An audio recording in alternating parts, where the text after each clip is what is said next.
विश्ववंदनीय विश्वगुरु, विश्वातील सर्व विषयाचे प्रथम शास्त्रज्ञ, विश्ववंदनीय विश्वशांतीदूत तथागत भगवान गौतम बुद्ध, रयतेचे राजे छत्रपती शिवाजी महाराज, क्रांतिबा ज्योतिबा फुले, क्रांतिज्योती सावित्रीबाई फुले, विश्वरत्न परमपूज्य बोधिसत्व संविधानाचे शिल्पकार डॉक्टर बाबासाहेब आंबेडकर, लोकशाहीर अण्णाभाऊ साठे, संत कबीर, संत तुकोबाराय, संत गाडगे बाबा, संत रविदास, अहिल्यादेवी होळकर, भगवान बिरसा मुंडा, तंट्या तात्या भील, क्रांतिकारी झलकारी कोळी, भगवान बाबा, संत भगवान बाबा आणि स्वातंत्र्यवीर बॅरिस्टर विदा सावरकर आणि या देशातील सर्व महापुरुष, सर्व संत, सर्व शहीद क्रांतिकारक यांना मी त्यांच्या विचाराला, कार्याला प्रणाम करतो. आज या ठिकाणी नाशिक मुक्कामी आपण सर्वजण संविधान जागर यात्रेमध्ये सहभागी झालात, त्याबद्दल मी आपलं मनपूर्वक आभार मानतो. मंचावरील माझे संयोजन समितीचे, संविधान जागर समितीच्या सर्व संयोजक,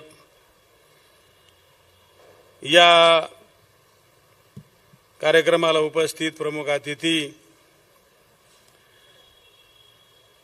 त्याचबरोबर या ठिकाणी उपस्थित असलेले आमचे अनेक वर्षापासूनचे ऋणानुबंध असलेले आमचे दिनेशजी पगारे, माझे भाऊ गणेशदादा कांबळे, नगरसेवक कुणाल वाघ, भगवानराव धोंदे आमचे मित्र, नगरसेविका पुनमताई सोनवणे आणि ॲडव्होकेट बडदे सर, आमच्या सर्वात पुढे नेहमी असतात त्या आमच्या कविताताई तेजाळे, शरदजी मोरे आणि सर्व मान्यवर बंधू भगिनी, पत्रकार आणि सर्व मित्र हो, भारतीय समाजामध्ये आणि आपल्या या भारत देशामध्ये, अखंडप्राय अशा देशामध्ये, मी त्या घड्याळाचं लक्ष ठेवणार आहे म्हणून तुम्हाला सांगतो, अखंडप्राय आपल्या देशामध्ये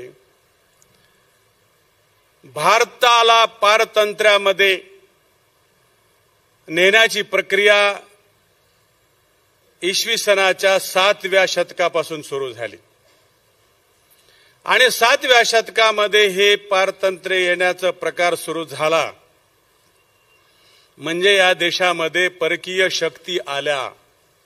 का आल्या? तर हा देश सोने की चिडिया है. या देशामध्ये प्रचंड सोनं आहे, घराघरामध्ये टनाने, क्विंटलने सोनं आहे आणि हा देश अतिशय समृद्ध आहे, सगळ्याच दृष्टिकोनातून समृद्ध आहे आणि जगातली सर्वात मोठी नंबर 1 ची महासत्ता आहे असं त्या जगातल्या लोकांना माहीत होतं. म्हणून या देशामध्ये, या भारतामध्ये हे लोक यायला सुरू झाले, या देशात आले आणि त्यांनी हा देश लुटला. हा लुटून कुठं कुठं त्यांच्या देशामध्ये नेला. हा देश किती मोठा होता?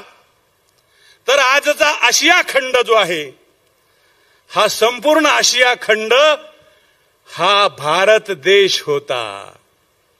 किती मोठा असेल? आज एवढा मोठा भारत देश आज आहे, पण त्यावेळेचा भारत देश 7व्या शतकातला हा संपूर्ण आशिया खंड होता. म्हणजे अर्ध्या जगावर आमचं राज्य होतं, या देशाचं अर्ध्या जगावर राज्य होतं. आणि एवढंच नाही तर अर्ध्या जगाचा संपूर्ण व्यापार हा आमच्या देशाकडे होता. 60% व्यापार आमचा देश चालवित होता. जगात 60% वस्तू ज्या आहेत ते आमचा देश विकत होता. म्हणून आमचा देश सोने की चिडिया होता.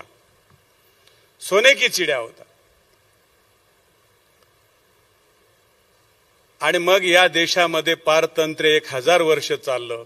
1000 वर्ष पारतंत्र्य चालल्याच्या नंतर या देशामध्ये स्वातंत्र्याची लढाई झाली. स्वातंत्र्याची लढाई झाल्याच्या नंतर या देशाला स्वातंत्र्य मिळालं. शेकडो हजारो शहीदांचं या ठिकाणी मुडदे पडले. अनेकांचं संसार उद्ध्वस्त झाले. किती हत्याकांड या देशामध्ये इथल्या लोकांनी केले आणि हा देश स्वतंत्र झाला. आणि या देशाला एक संविधान असलं पाहिजे स्वतंत्र देश असल्यामुळं, आणि म्हणून या देशाचं संविधान लिहिण्याचं काम सुरू झालं आणि संविधान सभेचं गठन झालं. आता संविधान सभेचं गठन म्हणजे वेगवेगळ्या ठिकाणाहून 10 लाखाच्या मागे एक सदस्य अशी निवड या देशामध्ये झाली. आणि पश्चिम बंगालमधून डॉक्टर बाबासाहेब आंबेडकर हे संविधान सभेवर सदस्य झाले. परंतु या देशामध्ये एक अशी शक्ती होती, एक असा व्यक्ती होता की त्या माणसाला बाबासाहेब आंबेडकर या संविधान सभेमध्ये नको होते. त्या माणसाचं नाव आहे पंडित जवाहरलाल नेहरू. प्रमुख या देशाचं संविधान लिहायचं ज्या वेळेला चाललं होतं त्यावेळेला या माणसाने सरोजिनी नायडू, लक्ष्मी पंडित, आणखी कुणी लोकांना संपूर्ण जगभर पाठवलं आणि जगभर संविधान लिहिणाऱ्या माणसाचा शोध घेण्याचा प्रयत्न केला. परंतु ज्या ज्या ठिकाणी ही सगळी मंडळी गेली त्या ठिकाणी तिथले कायदे तज्ञ, घटना तज्ञ एकच उत्तर देत होते. ते म्हणत होते की आम्हाला तुमच्या देशाची घटना लिहिण्याची आवश्यकता नाही, कारण आमच्यापेक्षा 100 पट हुशार, 100 पट अभ्यासू तुमच्या देशामध्ये माणूस आहे, तो म्हणजे बाबासाहेब आंबेडकर. आणि म्हणून नाईलाजाने आणि पुन्हा महात्मा गांधींनी पुन्हा या जवाहरला बोलून सांगितलं, अरे जवाहर, आपल्या देशामध्ये डॉक्टर आंबेडकर आहे, त्यांच्याकडून घटना लिहून घे. तू जास्त काही शोधाशोध करू नको आणि काही आतताईपणा करू नको. महात्मा गांधींनी जाताना मरताना कमीत कमी एवढं चांगलं काम केलं. तर बाकीचं तर सगळं वाईटच केलं, परंतु एवढं तरी बरं केलं. म्हणून त्या महात्मा गांधीला आम्ही सॅल्यूट काय ठिकाणी केला. फार प्रत्येक ठिकाणी नाही केला, पण काय ठिकाणी केला. 1, 2, 3 ठिकाणी केला, जास्त नाही. महात्मा गांधींना त्यांचं तेवढं कर्तृत्व म्हणून आम्ही आपलं सॅल्यूट केला. बाबासाहेब संविधान सभेमध्ये गेल्याच्या नंतर बाबासाहेबांचं पहिलं भाषण झालं. आणि पहिलं भाषण तुम्ही आवर्जून वाचा. बाबासाहेब त्यावेळेला अस्पृश्य समाजाचे नेते म्हणून त्या संविधान सभेमध्ये गेले होते. आणि त्या पहिल्याच भाषणामध्ये बाबासाहेब म्हणतात की तुम्ही मला आता लगेच बोलायला लावाल असं वाटत नव्हतं, पण माझी काय तयारी नव्हती, परंतु आता मी आलोय तर बोलतो. आणि बाबासाहेबांनी त्यांच्या अंगावर आणि डोक्यामध्ये जे काही अस्पृश्यपणाचं जे काही अधिकार डोक्यामध्ये होते ते सगळं बाजूला ठेवलं. आणि त्यांनी हा देश महत्वाचा मानून हा देश मोठा झाला पाहिजे आणि हा देश या जगामध्ये मोठा होण्याच्यासाठीचं या ठिकाणी सगळं विवेचन केलं. आणि हा देश मोठं होण्यासाठी माझं जे योगदान आहे ते मी 100% देईन. आणि मी प्रथमता भारतीय आणि अंतिमता भारतीय आहे असं बाबासाहेबांनी पहिल्यांदा त्यामध्ये सांगितलं. आणि त्यांचं जे भाषण आहे ते तुम्ही अतिशय उपलब्ध आहे, ते वाचा. त्या प्रत्येक भाषणाच्या वाक्याला बाबासाहेबांना त्यांच्या त्या संविधान सभेमध्ये हर्षध्वनी निघालेला आहे आणि टाळ्याचा कडकडाट झालेला आहे. आणि त्या भाषणामुळं बाबासाहेब आंबेडकरांना या देशातल्या त्या संविधान सभेनं डोक्यावर घेतलं आणि त्यांनी सांगितलं की बाबासाहेब आंबेडकर हे महत्वाचे आहेत संविधानासाठी. पण झालं काय? पंडित नेहरूला हे काय खपत नव्हतं. पंडित नेहरूंनी मात्र मग परत एकदा सुंदर पैकी अशा पद्धतीचं कारस्थान केलं आणि पाकिस्तानची फाळणी झाली होती त्याच्यामध्ये बंगाल प्रांत घातला. दरम्यानच्या काळामध्ये बंगाल प्रांत पाकिस्तानमध्ये गेल्यावर बाबासाहेब आंबेडकरांचं सदस्यत्व आपोआप रद्द झालं.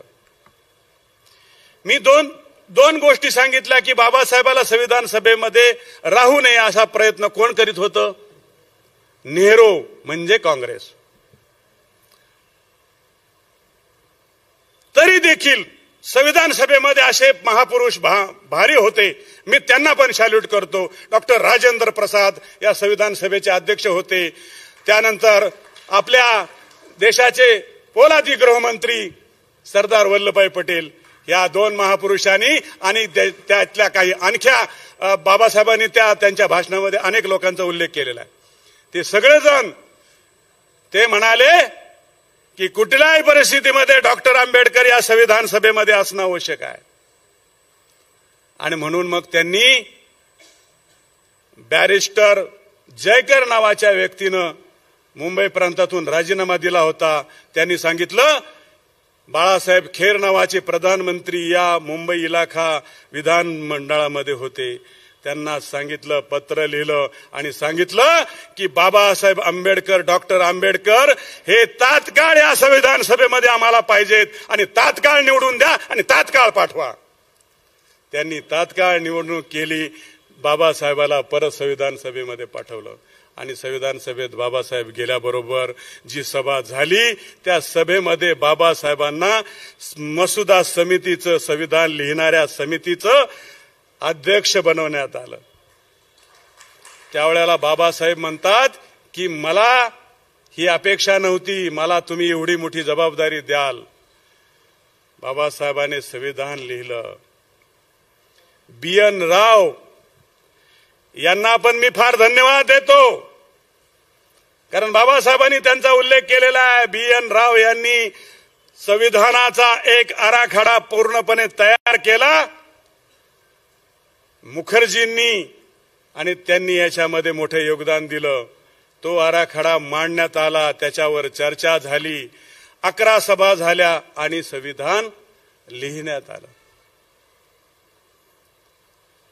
ते संविधान लिहिताना मला आवर्जून तुमच्या समोर नोंदवायचंय की संविधान लिहिताना हीच मंडळी, पंडित नेहरू सारखी काँग्रेसची मंडळी, काँग्रेसचं बहुमत होतं त्या संविधान सभेमध्ये, ती सगळ्या मंडळीनं त्या ठिकाणी आरक्षणाला विरोध केला. बाबासाहेब आंबेडकरांनी संविधानाच्या मूलभूत अधिकारामध्ये आरक्षणाची तरतूद केली. अनेक गोष्टी बाबासाहेबांनी या ठिकाणी सांगितल्या, त्या लिहिल्या, त्याच्यामध्ये सगळे अधिकार लिहिले. अनुच्छेद 12 ते अनुच्छेद 35 मध्ये हे आम्हाला अधिकार दिले, मूलभूत अधिकार. या मूलभूत अधिकारामध्ये बाबासाहेबांना माहित होतं की माझ्या पश्चामध्ये या देशातले काही महाभाग हे माझ्या समाजाचे अधिकार नक्की काढून घेतील आणि माझ्या समाजाला पुन्हा वंचित आणि शोषित करतील. आणि म्हणून बाबासाहेब आंबेडकरांनी ते अधिकार संविधानाच्या मूलभूत अधिकारात घातले. आरक्षण त्यातलं आरक्षण आहे. शिक्षणाचं, नोकरीतलं आणि नोकरीच्या पदोन्नतीचं आरक्षण जे आहे हे बाबासाहेबांनी मूलभूत अधिकारात घातलं. आता हे मूलभूत अधिकार तुम्हाला सांगितलं. मूलभूत अधिकार हे संसदेला बदलता येत नाहीत. संसदेला तो बदलायचा अधिकार नाही. राष्ट्रपतीला त्याच्यावर हात लावता येत नाही. प्रधानमंत्र्याला तर शब्दच बोलता येत नाही. कुणालाही ते अधिकार बदलता येत नाहीत. न बदलणाऱ्या, कधीच न बदलणाऱ्या, कोणीच न बदलू शकणाऱ्या त्या मूलभूत अधिकारामध्ये बाबासाहेबांनी आरक्षणाचा अधिकार घातला. आता सुप्रीम कोर्टाने सांगितलं की याच्यामध्ये वर्गीकरण केलं पाहिजे, आपलं कोणतं ते क्रिमिलेअर लावलं पाहिजे वगैरे. सुप्रीम कोर्टाला संसदेचं अधिकार कमी करण्याचा, त्याच्यावर भाष्य करण्याचा अधिकार नाही. ही पण तरतूद बाबासाहेबांनी केलेली आहे. सुप्रीम कोर्टाला तो अधिकार नाही. सुप्रीम कोर्ट सूचना करू शकतं. तर सुप्रीम कोर्टाने सूचना केलेली आहे. एक मत मांडलेलं आहे की याच्यामध्ये उपवर्गीकरण झालं पाहिजे. बरं का ताई, उपवर्गीकरण जे आहे ते मत आहे, हा निकाल नाही, आदेश नाही. कारण संविधानाच्या त्या मूलभूत अधिकारातल्या गोष्टीवर सुप्रीम कोर्टाला आदेश देता येत नाही. आमचे लोक विनाकारण माहिती नाही, समजत नाही, काय नाही, कायदे तज्ञ असतात परंतु काय लक्षात येत नाही, कसं आपल्याला फसवलं जाते ते कळत नाही आणि ते मोठ्याने बोंबाबोंब करतात. चालले गेले गेले गेले अधिकार गेले गेले गेले, सगळं आरक्षण संपलं संपलं संपलं. अधिकार आणि आरक्षण संपत नाही. सुप्रीम कोर्ट म्हणलं तरी संपत. संसदेला त्याच्यावर निर्णय घ्यावा लागेल, संसदेला त्याला कायदा करावा लागेल. आणि ती मत आल्याबरोबर नरेंद्र मोदींनी सांगितलं की मी क्रीमी लेयर लागू देणार नाही. चांगलं सांगितलं का वाईट हो? आता हे एक येडपाट पोरग या देशामध्ये फिरतं, दाढी कधी वाढवतं, कार्ल मार्क्स सारखी दाढी दिसती त्याची कधी कधी, कधी उगाच अशी एवढीशी कुच्चा दिसतोय, कधी दाढी काढतय, मिशा काढतय आणि खिशातून असं एक पुस्तक काढतंय बारकं एवढीशी डायरी आणि काय सांगतंय, संविधान बदलने वाला है. अरे येडपटा, बावळटा, बावळट आहे तो राहुल गांधी, बावळट आहे तो. एवढ्या मोठ्या घराण्यामध्ये आला, 64 वर्ष सत्ता भोगणाऱ्या, पण त्याला साधं संविधान माहित नाही, संविधानातले मूलभूत अधिकार माहिती नाहीत, त्यातलं एखादं कलमही माहित नाही. आपल्या अनुराग ठाकूर हे मंत्री आहेत तिथं त्यांनी विचारलं की राहुल गांधींनी सांगावं की या संविधानामध्ये किती पानं आहेत, तर त्याला त्याचं उत्तर सांगता नाही आलं. थुतार वर करून संसदेतून बाहेर निघून गेलं, मान खाली घालून. अशा बावळट लोकांचं आपला समाज ऐकून राहिला. मला हे आपल्या समाजाचं आश्चर्य वाटून राहिलं. मग तो जर बावळट आणि तर मग त्याचं ऐकणारे आपण किती बावळट.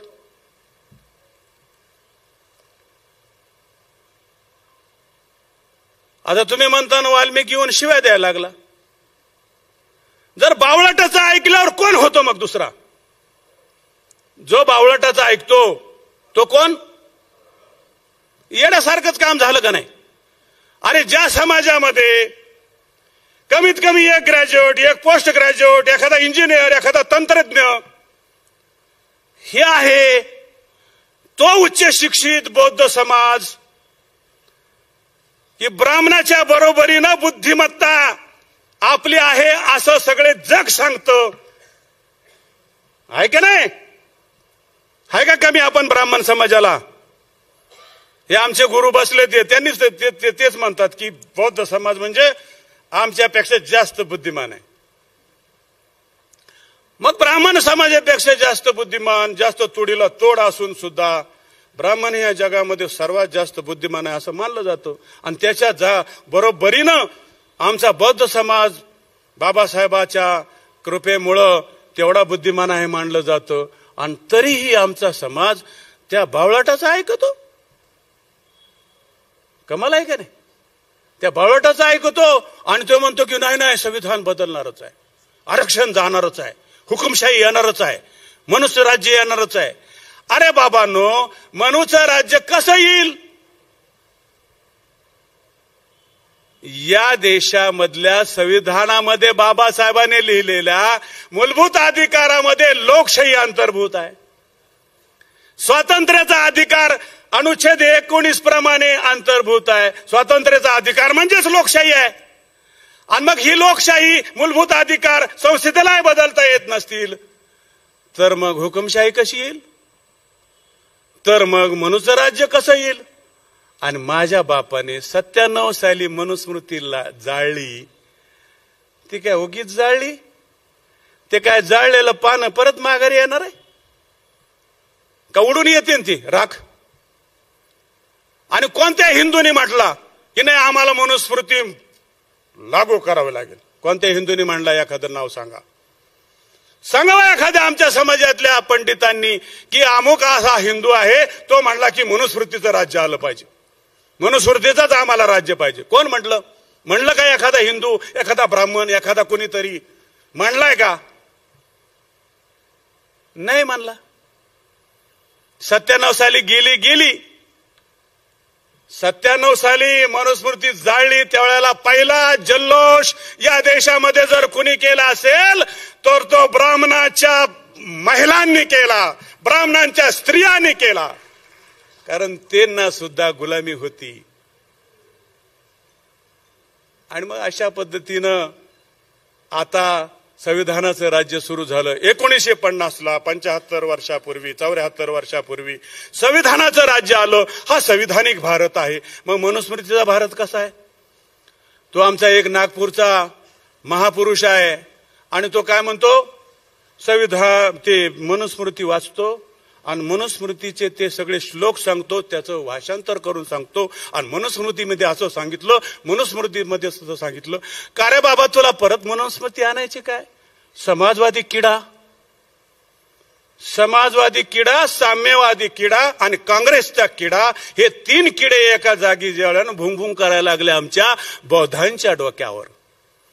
कानात गुंगुंग गुंगुंग गुंगुंग गुंग करते की लगेच आमचा समाज म्हणतो नाही ना गुंगुंग बरोबर आहे. हे 3 किडे बाबासाहेबांनी सांगितलेत की काँग्रेस हे जळतं घर आहे. सांगितलं का नाही? बाबासाहेब म्हणाले काँग्रेस आणि गांधीने अस्पृश्यासाठी काय केलं, म्हणले का नाही? बरोबर आहे. बाबासाहेबांनी त्यांच्या संविधान सभेतल्या 26 नोव्हेंबर 1949च्या भाषणामध्ये काय सांगितलं की ह्या देशामध्ये 2 व्यक्तींना हे संविधान नको आहे, 2 शक्तींना.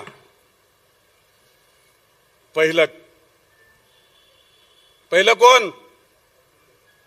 मुस्लिम लीगने पहिला विरोध केला. नसरुद्दीन संविधान सभेचे सदस्य होते, त्यांनी पहिला विरोध केला. त्यांना हे संविधान नको होतं, पाकिस्तानच्या लोकांना. दुसरा विरोध केला या देशातल्या साम्यवाद्यांनी म्हणजे कम्युनिस्टांनी. त्यांना बाबासाहेब असं म्हणतात की त्यांना हे हुकुमशाहीवर आणि रक्तरंजित क्रांतीवर हे संविधान पाहिजे आहे. ते इथं नाही. समाजवाद्याला तर म्हणजे एकदम म्हणजे देशाची सगळी संपत्ती फुकटमध्ये कोणालाही वाटण्यासाठी संविधान पाहिजे असं बाबासाहेबांनी सांगितलं. तर असं होणार नाही म्हणले बाबासाहेब. मग ही 3 मंडळी, ह्या 3 मंडळींनी संविधानाला विरोध केला. आणि आता ही 3 मंडळी, त्यातला समाजवादी जो 1977-78 मध्ये जनता पक्ष झाला, त्याच्यामध्ये भारतीय जनसंघाबरोबर आला. भारतीय जनसंघाबरोबर आल्यावर त्याचं दोघांचं विलीन करून जनता पक्ष झाला. आता आमच्या बंधूंनी सांगितलं की भारतीय जनसंघ म्हणजे आताचं कोण, आणि आमच्या त्या ताईंनी त्यांनी उत्तर दिलं.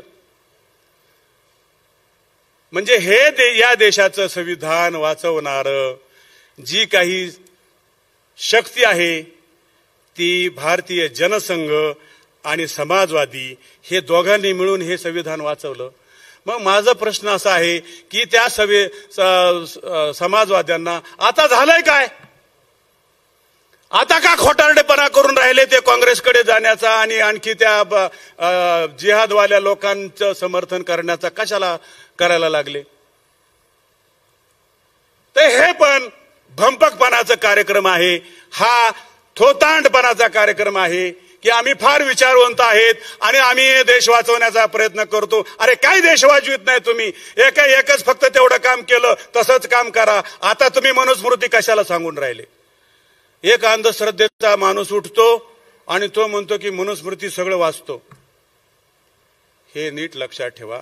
बाबासाहेब आंबेडकरांनी 26 नोव्हेंबरच्या शेवटच्या भाषणामध्ये सांगितलं की हा देश जो आहे हा पारतंत्र्यात होता, परत पारतंत्र्यात जाता कामा नये, परत गुलामीमध्ये जाता कामा नये. आणि जर हा देश परत गुलामीमध्ये गेला तर या देशातला शोषित, दलित, वंचित सगळा जो काही वर्ग आहे तो ते नष्ट झाल्याशिवाय राहणार नाही.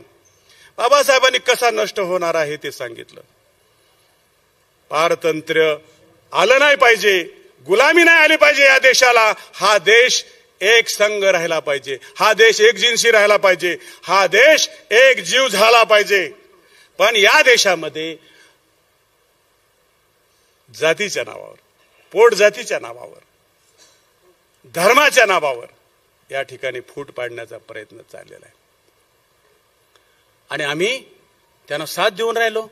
ही जी देशविघातक शक्ती आहे, ही साम्राज्यवादी देश जे आहेत या जगामध्ये ते या भारताला गिळंकृत करण्याचा पुन्हा एकदा प्रयत्न करीत आहेत आणि भारत पुन्हा पारतंत्र्यामध्ये नेण्याचा आपल्या देशातले काही देशविघातक शक्ती, म्हणजे हीच मी सांगितलेली आता ती देशविघातक शक्ती ही त्यांना साथ देत आहे. आणि म्हणून आपल्याला हा भारत एक जीव करण्याची जबाबदारी आपल्या लोकांवर आलेली आहे. या देशामध्ये 2 राष्ट्रवादी शक्ती आहेत. राष्ट्रवादी म्हणजे शरद पवार नाही, त्यांच्यावर मी 2 मिनिटं बोलणारच आहे. राष्ट्रवाद हा अटल बिहारींनी सांगितला, त्याच्या अगोदर माझ्या बाबासाहेब आंबेडकरांनी सांगितला. या देशाचा, भारताचा राष्ट्रवाद माझ्या बाबासाहेब आंबेडकरांनी सांगितला. माझ्या बाबासाहेबांनी सांगितलं की या देशाला एकजीव करावं लागेल, पारतंत्र्यात गेला नाही पाहिजे. आणि मग बाबासाहेबांचं जर हे असं म्हणणं असेल तर मग आपल्याला या 2 राष्ट्रवादी राष्ट्रभक्त शक्ती, या 2 राष्ट्रभक्त शक्ती यांनी एकत्र यायला पाहिजे. पहिली राष्ट्रभक्त शक्ती कोणती आहे? राष्ट्रवादी शक्ती कोणती आहे? कट्टर राष्ट्रभक्त. ही दलित, आदिवासी आणि भटके विमुक्त बौद्ध ही प्रथम आणि कट्टर राष्ट्रभक्त शक्ती आहे. का? त्याचा पुरावा माझ्याकडे आहे. या देशामधल्या दलितावर, आदिवासीवर, भटके विमुक्तावर, बौद्धावर अनन्वित अत्याचार झाले, परंतु आमच्या समाजातला एकही माणूस हा देश मला नको म्हणला नाही. मला खलिस्तान पाहिजे म्हणला नाही, मला पाकिस्तान पाहिजे म्हणला नाही, मला बांगलादेश पाहिजे म्हणला नाही, मला काहीच पाहिजे नाही. मला हा देशामध्येच राहायचंय आणि त्या देशामध्येच अन्याय सहन करून सुद्धा राहिला. हा कट्टर राष्ट्रवादी समाज आहे. ही शक्ती. दुसरी शक्ती ही हिंदू शक्ती आहे. जेवढे हिंदू आहेत हे संपूर्ण राष्ट्रभक्त आहेत, हे राष्ट्रवादी, कट्टर राष्ट्रवादी आहेत. आणि मग या 2 राष्ट्रवादी शक्तींना, कट्टर राष्ट्रभक्त शक्तींना एकमेकाच्या जवळ येऊ द्यायचं नाही. आणि म्हणून जातीच्या नावावर, धर्माच्या नावावर, पोट जातीच्या नावावर आणि आता संविधानाच्या नावावर या ठिकाणी फूट पाडण्याचा प्रयत्न झालेला आहे. हा आपल्याला हाणून पाडावा लागेल. आणि हे राष्ट्र, बाबासाहेब आंबेडकर म्हणाले होते, आमच्या राजा भाऊनी सांगितल्याप्रमाणे, की या देशाला, या भारताला महासत्ता बनवण्यापासून कोणी, जगातली कोणतीही शक्ती रोखू शकत नाही, असं बाबासाहेब आंबेडकरांनी सांगितलेलं आहे. बाबासाहेबांनी त्या शेवटच्याच भाषणामध्ये सांगितले संविधान सभेतल्या. मग आपल्याला महासत्ता व्हायचंय. आपण आता कितव्या नंबरची महासत्ता आहोत? कितव्या नंबरची? 5. मला सांगा, या काँग्रेसवाल्यांनी 64 वर्ष राज्य केले एका घराण्याने. 64 वर्षामध्ये एकदा तरी 5व्या नंबरवर आपला देश आला का हो? 5व्या नंबरवर एकदा तरी आला का? नाही. का? तर यांचं काम चाललं होतं काय? उठ सावळ्या भर पोत्यात, उठ सावळ्या भर पोत्यात, उठ सावळ्या भर पोत्यात, भर गोणीत, भर घरात, हे काम चाललं होतं. आणि मग नरेंद्र मोदींनी ते काम बंद केलं की मग काय? तुम्हाला हा देश लुटण्याची मुभा पाहिजे? हा देश काय घराणेशाहीची काही मालमत्ता आहे? एका घराण्याची काय मक्तेदारी आहे? बाबासाहेब आंबेडकरांनी जी लोकशाही दिली ती फक्त एका गांधी घराण्याला सत्ता भोगण्यासाठी आणि या देशातल्या काही घराण्यांना सत्ता भोगण्यासाठी दिली काय? उद्धवजी ठाकरे, उद्ध्वस्त सेना, शरदजी पवार, शरश्चंद्र पवार. काय त्याच्या तोंडाचा चंद्र दिसत नाही, काय नाही, एवढं मोठं दिसतंय ते चंद्रासारखं दिसतंय का हो? खरं सांगा, कुठे चंद्र आहे का तो? आता माझं बी चंद्रासारखं दिसत नाही, ते माझ्यापेक्षा मोठं आहे. ते चंद्र कसा दिसतो, चंद्र कसा असतो, त्याचं उपमा कोणाला द्यायचं? जाणता राजा. अरे तू नेमता राजा आहे, या महाराष्ट्राचं वाटोळं करून टाकणारा आणि या देशातल्या देशविघातक शक्तीला मदत करणारा हा नेमता राजा आहे. काय केलं याने? आपली पार्टी उभं करण्यासाठी आंबेडकरी पार्टी फोडून टाकली आणि गुरुचं नाव सांगतो. यशवंतराव चव्हाण आमचे गुरु आहेत, त्यांच्या समाधीवर जातो, करतो. काय सांगितलं ते यशवंतराव चव्हाणांनी? माझ्याजवळ पुरावा आहे. यशवंतराव चव्हाणांनी जे सांगितलं यांना, ते त्याच्या बरोबर असलेल्या एका माणसाने लिहिलं एका पुस्तकामध्ये. ते पुस्तक माझ्याकडे आहे आणि तुमच्यात या भागातल्या माणसाने लिहिलेलं आहे, आणि ते पण कम्युनिस्ट माणसाने लिहिलंय. त्यांनी सांगितलं की यशवंतरावकडे हे पोरं गेले त्या काळामध्ये. तेव्हा यशवंतरावांनी सांगितलं की बाळांनो, तुम्हाला जेव्हा राज्य करायचं आहे, तर हे आपल्या जातीचं राज्य करायचं असेल तर पहिले एक काम करा की या महाराष्ट्रातल्या महार जातीला एकत्र येऊ नका. आणि त्यांनी तंतोतंत पाळलं. आमचा एकात एक नाही, बापातले एक नाही. कुणी केलं? कुणाचं कर्तृत्व? महान कर्तृत्व जाणत्या राजाचं का नेमत्या राजाचं कर्तृत्व, मोठं कर्तृत्व. आमचा सगळा समाज छिन्न विछिन्न करून टाकला. का? तर आमच्या समाजाला छिन्न विछिन्न केल्याशिवाय याचा पार्टी उभा राहू शकत नाही. अरे तुला 60 माणसं निवडून आणता आले का महाराष्ट्रात कधी? 60 पेक्षा जास्त आला का एखादा? आला का? इतिहास काढा. 60 पेक्षा स्वतःच्या बळावर, आणि तेही आमचा समाज फोडून 60 आले. आमचा समाज जर फोडला नसता आणि ते जर केलं नसतं पाप, तर ह्याला 10 आमदार सुद्धा निवडून आणता आले नसते. आणि अजूनही तुम्हाला सांगतो की आपल्या समाजाने शान होण्याची गरज आहे की आपला समाज जर एक झाला तर ह्या काँग्रेसला, त्या काँग्रेसच्या बी टीमला उद्धव सेना, काँग्रेसच्या सी टीमला शरद पवार साहेब. सी टीम आहे ती. सी म्हणजे काय? सी फॉर कॅट नाही. सी म्हणजे सकाळी आपण जातो ती सी, आपण लेकराला म्हणतो ना सी केली का, ती सी टीम आहे. कोणा याच्या डोक्यामध्ये घाण विचार आहेत. बौद्ध समाजाची संघटना, आंबेडकरवादी संघटना फोडली, छिन्नविछिन्न केली, ओबीसी फोडले, मराठी सुद्धा फोडले. कोण ठेवलं त्यांनी? कुणाला ठेवलं फोडायचं? आणि आमच्या ओबीसीचं जे काही आरक्षण आहे ते सुद्धा घालवायचा प्रयत्न, परंतु इथं मूलभूत अधिकारात सुद्धा तेच आहे. म्हणून हे अजिबात होणार नाही. ओबीसीने घाबरता कामा नाही, क्रिमिलेअर काय नाही, कुछ नाही. आरक्षण ओबीसीचं जाऊ शकत नाही. संविधानिक अधिकार आहे, मूलभूत अधिकार आहे. म्हणून मला या ठिकाणी सांगायचं की ही जी सडक्या विचाराची लोक आहेत, ह्यांच्या नादी लागू नका. कारण ही सडक्या विचाराची लोक या देशाचा विध्वंस करायला निघालेले आहेत. मी आता शेवटचे 2 मिनिटांमध्ये 2 मुद्दे मांडतोय. सडक्या विचाराचा माणूस कुणाचं समर्थन करतोय? शर्यतचं. शर्यत काय?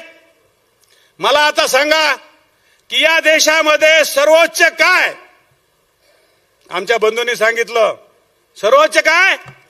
संविधान. या देशातला सर्वोच्च कायदा म्हणजे कोणतं? संविधान. मग शर्यत कुठून आला त्याच्यापेक्षा सर्वोच्च? शर्यत सर्वोच्च आहे काय? इथल्या अल्पसंख्याक बंधूंना माझं सांगणं आहे, नम्र विनंती आहे की शर्यत संविधानापेक्षा मोठी होऊ शकत नाही, उच्च होऊ शकत नाही. तर भारतात माझ्या बाबासाहेबाचा जर कायदा, संविधान जर सर्वोच्च आहे, तर या देशामध्ये दुसरा कोणताही कायदा, एखाद्या धर्माचा कायदा होऊ शकत नाही. आणि म्हणून या ठिकाणी आपल्याला शर्यत ही चालू द्यायची नाही. चालू द्यायची काय? या देशामधल्या आमच्या बाबासाहेबाच्या अनुयायांना सांगतो की शर्यत ही उच्च नाही, माझ्या बाबासाहेबाचा कायदा आहे. राहुल गांधीला माझा प्रश्न आहे, शरद पवारांना माझा प्रश्न आहे, उद्धवजी ठाकरेंना माझा प्रश्न आहे, आणि या देशातल्या कम्युनिस्टांना आणि समाजवाद्यांना पण माझा प्रश्न आहे की तुम्ही माझ्या बाबासाहेब आंबेडकरांचं संविधान उच्च आहे, मग शर्यत उच्च मानणाऱ्यांच्या बरोबर तुम्ही आहात का माझ्या बाबासाहेबाचं संविधान उच्च मानणाऱ्याच्या बरोबर आहात? तुम्ही काय मानता? संविधान सर्वोच्च मानता का शर्यत सर्वोच्च मानता? याचं उत्तर मला पाहिजे. याचं उत्तर या संविधान जागर समितीला पाहिजे. याचं उत्तर इथल्या आंबेडकरवाद्यांना पाहिजे. हे का करतात असं? याचं कारण एक आहे की आम्ही म्हणतो एकच साहेब बाबासाहेब. आता इथं दादासाहेबांच्या पुतळ्याजवळ म्हणाले आमचे लोक, एकच साहेब बाबासाहेब. पण बाबासाहेबाचं काही ऐकत नाही. बाबासाहेबाचं काही, त्यांची जयंती करतो, बाबासाहेबाची एकदा जयंती 14 एप्रिलला साजरी केली की आम्ही मोकळे होतो, आणि बाबासाहेबांनी लिहिलेलं, बाबासाहेबांनी बोललेलं आम्ही काहीच मानित नाही. मग आता बाबासाहेबाच्या पुतळ्यामध्ये आपण पूजा करतो, बाबासाहेबाची फोटोमध्ये पूजा करतो, मग माझा बाबासाहेब त्या पुतळ्यामध्ये आणि त्या फोटोमध्ये जिवंत आहे काय? माझा बाप जिवंत कशात आहे? माझा बाप त्या भारताच्या संविधानामध्ये जिवंत आहे. माझा बाप, माझा बाबा बुद्ध आणि धम्मा त्याच्यामध्ये जिवंत आहे. हुवेर शूद्रामध्ये जिवंत आहे. जेवढे जेवढे पुस्तकं माझ्या बाबाने लिहिले, जेवढे भाषण माझ्या बाबांनी दिले, त्याच्यामध्ये माझा बाबा जिवंत आहे. आणि म्हणून एकच साहेब जर असेल बाबासाहेब, तर ह्या कोणत्या आयऱ्या गाऱ्या बाबासाहेबाचं ऐकायची गरज नाही. आणि जिहादवाल्यांना साथ द्यायची गरज नाही. जिहादवाल्यांना ही मंडळी साथ देत आहेत. ही जी आहेत त्यांना, या मंडळींना आपल्याला धडा शिकवावा लागेल. कारण आता हा जिहाद आहे, हा आपल्या जवळ येऊन ठेपलेला आहे. कुठे आलाय? पुण्यापर्यंत आलाय. आता नाशिकला यायला किती तास लागतात? किती तास लागतात? नाशिकमध्ये पण आला म्हणतात ते.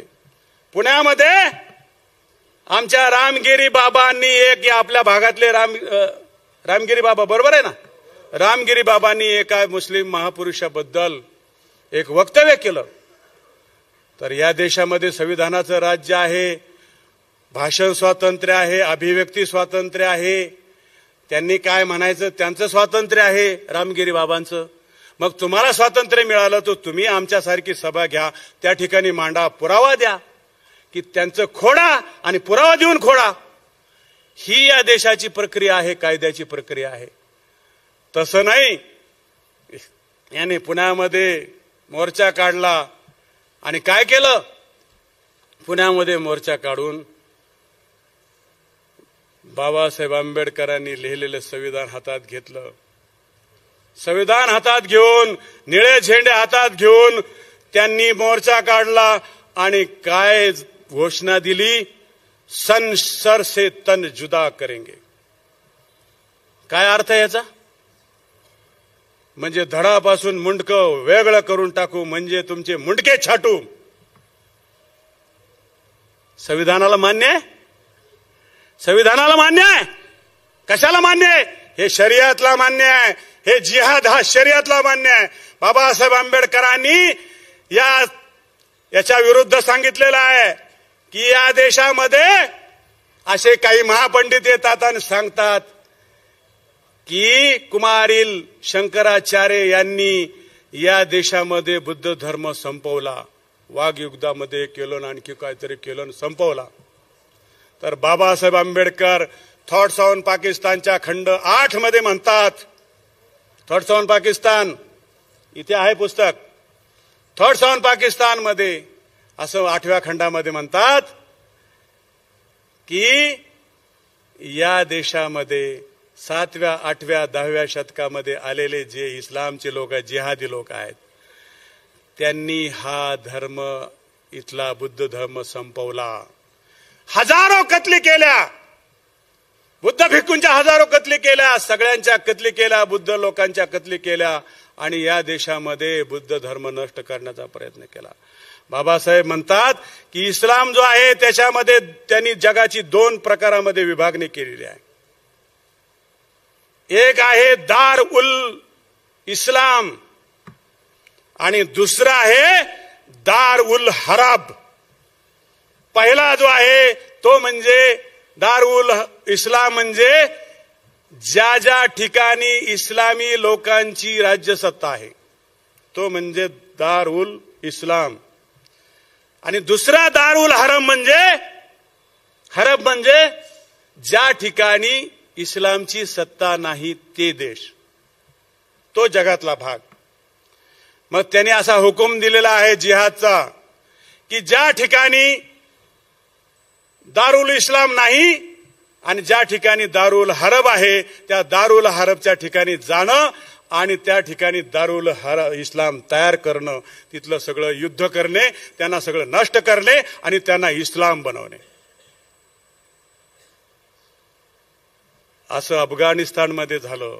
मी अगोदरच सांगितलं आशिया खंड हा होता, अफगाणिस्तानमध्ये झालं. अफगाणिस्तानमध्ये संपूर्ण देश, बाबासाहेब म्हणतात की संपूर्ण अफगाणिस्तान हा पूर्वी संपूर्ण बुद्ध देश होता. यांनी तिथं हजारो लोकांच्या कत्ली करून त्या ठिकाणी त्यांचा इस्लाम पसरवला. मग आपल्या देशाला अफगाणिस्तान बनवायचं आहे काय? आपल्या देशाला बनवायचंय का? नाही.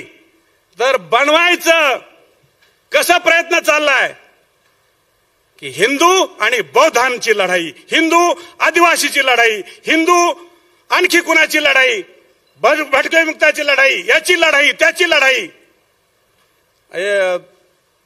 कुणाचंच राज्य नको यांना. आता या ठिकाणच्या आमच्या मंडळींनी, विशेष करून माझी विनंती इथल्या ओबीसींना आहे, इथल्या हिंदूंना आहे की आमच्या या आंबेडकरी लोकांना आता तुम्ही कवेत घ्या आणि या ठिकाणी सत्ताधारी जमात बनवा. तुमच्यावर जबाबदारी आम्ही सोडतो, यांना करा. आणि आंबेडकरी समाजाला माझी विनंती आहे की आता आपल्याला जवळचा जर कोण, त्यातली त्याच जवळचा कोण असेल, महाभारताचं बघा, महाभारताचं उदाहरण आहे, त्यातली त्याच जवळचा कोण आहे त्यांना स्वीकारलं त्यांनी. त्यातली त्याच जवळचा कोण आहे तर हिंदू आहे. हिंदूंनी आणि बौद्धांनी, यातल्या दलित आदिवासी भटकी मुक्तांनी आता एक झालं पाहिजे. मतभेद जरूर आहेत, मतभेदाच्या जागा ठेवा, परंतु समन्वय कुठं होऊ शकतो, आपण एकत्र कुठे येऊ शकतो जरा देशाच्यासाठी जर एकत्र येऊ शकत असोल, हा देश मोठा होण्यासाठी एकत्र येत असोल, या देशात सोन्याचा धूर पुन्हा माघारी काढण्यासाठी एकत्र येत असू, तर आपल्याला एकत्र आलं पाहिजे. आणि ही जी आपल्या देशाला नष्ट करणारी शक्ती आहे त्याच्यापासून आपल्या देशाला वाचवण्याची गरज आहे. एवढी मी नम्र विनंती करतो. आणि ह्या ज्या जिहादचा उच्छाद मांडणाऱ्या लोकांना या ठिकाणी मी शरीयतचा उच्छाद मांडणाऱ्या लोकांना या ठिकाणी इशारा देतो, या ठिकाणी त्यांना सल्ला देतो की तुम्हाला जसं बाबासाहेब आंबेडकरांनी 97 वर्षापूर्वी मनुस्मृती जाळली, ती या देशाला लागू नव्हती. त्यांनी जी होती वाईट ती त्यांनी जाळली.